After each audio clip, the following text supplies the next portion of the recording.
Alam nyo, biglaan lang naman talaga tong pagsasama-sama namin ngayong New Year dahil sinuwerte kaming mabigyan ng day off sa January 1. Nung malaman kong wala akong duty ng January 1, dali-dali ko nang pinaalam sa mga kaibigan kung ready ako at sasama ako sa kanila. Matapos kong mag-prepare, agad naman akong dumiretso sa tirahan ng kaibigan kong si Jay para sabay na kaming pumunta sa tirahan ng kaibigan namin si Rafael. Napagdesisyonan kasi nitong si Rafael na magrenta na lang siya ng sasakyan papuntang Abu Dhabi. Pagdating namin sa lugar ni Rafael, kailangan namin mag-taxi para pumunta doon sa rerentahan naming sasakyan. Napakabait talaga ng kaibigan namin na to at pinagbukas pa ako ng pinto ng sasakyan.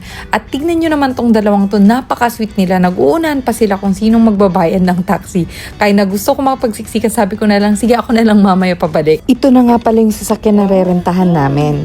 Oh, you unlocked it through the app? Please, madam. Well, hi, thank you. Marhaba. We're gonna go for my earrings. I'm gonna finish. I'm on a coach. You still sad, right? I'm sorry. What I is need this? my earrings. My wallet and my Okay, so building This card. is Amma and Daddy. This is our child, my Ada child. Junior. So lang, kailangan naming bumalik doon sa tiraan ni Rafael dahil naiiwan niya yung hikaw niya at sabi niya malungkot daw siya. It's Happy New Year already in Japan and Philippines. Happy New Year. Happy New Year. What about Korea? Still Yes, same. Pabalik na kami ng tiraan ni Rafael nang itong kaibigan kong si Jay merong plinay na Christmas song sa radyo na hindi ko pa naman narinig kahit kailan. Pero nagulat ako nung plinay niya tong kantang to at hindi ko in-expect na alam din pala niya. This is so sad. Do you know this? It's so famous. What is that? You have a Korean translation? No, I just know the song.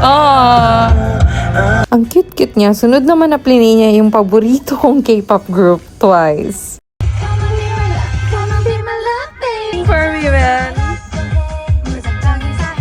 That's the only thing I can say.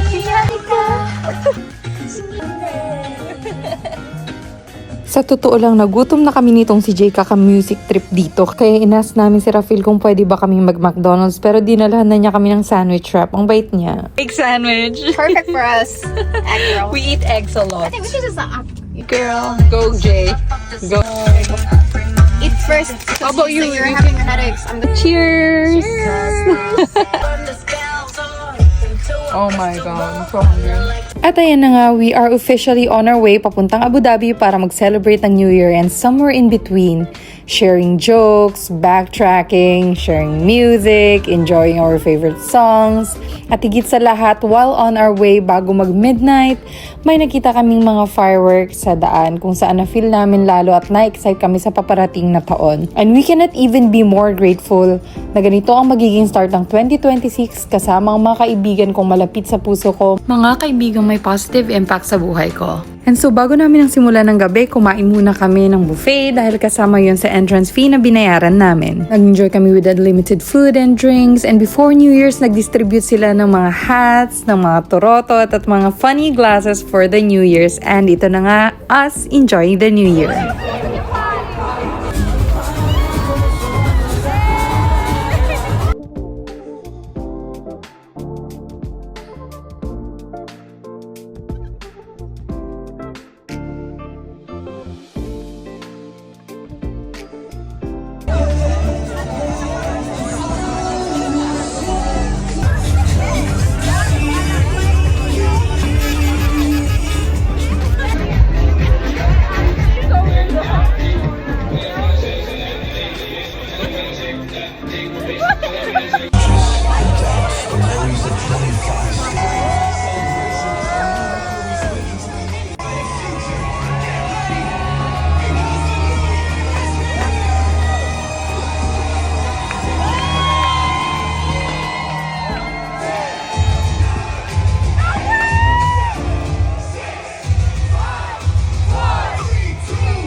At yan na nga ang nangyari sa New Year's namin. Syempre, may mga hindi na tayo sasama sa video na to.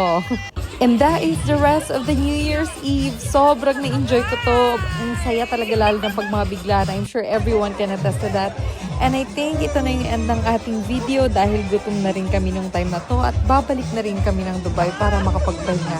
At itong kaibigan namin si Jay, kanina pa niya kami inaaya gusto daw niyang pumunta ng McDonald's.